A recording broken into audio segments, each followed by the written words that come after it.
Today, we're going to talk about UK GDPR. And I know, it probably sounds like a bunch of dry, legal jargon. But what if I told you it's actually one of the most important tools you have for providing really safe, respectful care? Let's break down how that works. This quote just nails it. This isn't about ticking boxes or trying to avoid fines. It's so much simpler. It's about seeing a person's information, their story, their health details, their private life, as a real extension of them. And that deserves the exact same dignity and respect you're already showing them every single day. Okay, so if our big goal here is to protect this information with respect, we first need to get super clear on what we're actually talking about. So let's start with the absolute basics. What is personal data when we're talking about your role? So the first thing you'll notice is just how broad this definition really is. Of course, it covers the obvious stuff like a name and an address, but think about your daily work for a second. Those detailed care notes you write, the digital records you update, even a simple photo you might take for a resident's file. The bottom line is, if any single piece of that information can be used to point to a specific person, boom, it's legally personal data, and we have to protect it. Now, this is where it gets incredibly real for the care sector. Almost everything you handle, we're talking information about health, religion, ethnicity, it all falls into this special category. This is the really sensitive stuff, the kind of information people only share when they place a huge amount of trust in you. And that's exactly why the law gives it this extra layer of protection and why our duty to guard it is so important. It's a simple question, right? But the answer? Well, the answer has some really serious consequences. What does a failure to protect this data actually look like in the real world? Let's take a look. Just picture this for a second. A simple moment of distraction in a busy cafe, and a folder full of client notes gets left behind. That isn't just a lost file. No way. It's a serious data breach. In that one tiny moment, someone's private health details are just out there. The trust they put in us, it's broken, and they are put at very real risk. That's the real-world impact we are all working to prevent. Okay, so we get what data is, and we definitely get why we need to protect it. Now let's switch gears and talk about a really critical part of your day-to-day role: handling requests for that data. Because trust me, sooner or later, someone, a client, a family member, is going to ask you for information, and knowing exactly how to respond is absolutely vital. All right, so the official term for this is a subject access request, or you'll hear it called an SAR for short. And it's really important to get this. This isn't just someone being nosy. Under UK GDPR, it is a person's fundamental legal right to ask for and get a copy of the data an organization holds on them. It's all about empowering them, and we have a legal duty to handle it the right way. So, when someone makes a request, what's your part in all this? Well, it's a really simple three-step process. Step 1. Listen. Just hear them out carefully and acknowledge what they're asking for. Step 2.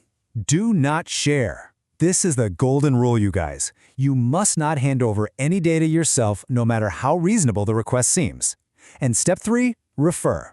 Your one and only job is to immediately pass that request on to the data protection team. They're the experts, and they're trained to handle the whole legal process from there. And this is so important to remember. You are not expected to be a GDPR expert. You don't have to handle the legal side of this all by yourself. There is a dedicated team whose entire job is to manage these requests correctly. Just think of yourself as the vital first link in a chain. Your only job is to get that request safely into their hands. Now, you might also hear people talk about a Freedom of Information request, or FOI. It's important for you to know that this law doesn't actually apply to TuVida. But here's the key takeaway, and honestly, it makes your job super simple. It doesn't matter what words the person uses. Whether they mention SAR, GDPR, or FOI, your action is always the same. Refer it to the data team. That's it. Simple. Okay, enough theory. Let's put this into practice with a couple of quick scenarios. Just think for a second about what you would do in these really common situations. All right, scenario 1. This happens all the time. A concerned family member comes up to you and asks to see the care notes for their relative. It seems like a totally reasonable request, right? But what's the correct GDPR-compliant action here? Yep, the correct action here is crystal clear. You do not share the notes. Instead, you politely explain that while you can't hand them over directly, you will immediately pass the request on to the data protection team. And this isn't about being unhelpful, it's about protecting everyone. The team can properly verify who's who and make sure information is shared legally and safely. It protects the client's rights, and it protects the family member too. Okay, here's another one. A friendly, well-meaning neighbor just asks a casual question about a service user's health. Just making conversation. What's the right response?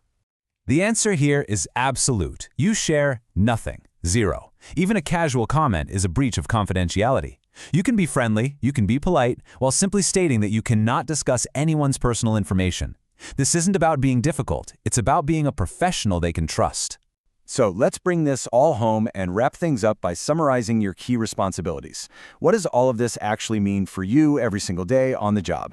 All right, let's put it all together in a simple checklist. First up, only collect the information you absolutely need to do your job. Nothing more. Keep your notes factual, respectful, and always secure. Never share personal data improperly. Pass all data requests, no matter how big or small, straight to the data team. And maybe the most important rule of all, if you are ever unsure, even for a split second, just stop and ask for help. It's always the safest thing to do. And here is that vital contact information one last time. Seriously, make a note of it, put it in your phone. You are never on your own with this stuff. Expert help and guidance are literally just one email away. And we'll end right back where we started. Look, GDPR is law, it's policy, it's procedure, I get it. But more than anything, it's just about respect. So the next time you pick up a pen or open a file, just take a second to ask yourself that one question. Because by handling their story with respect, you are truly protecting them.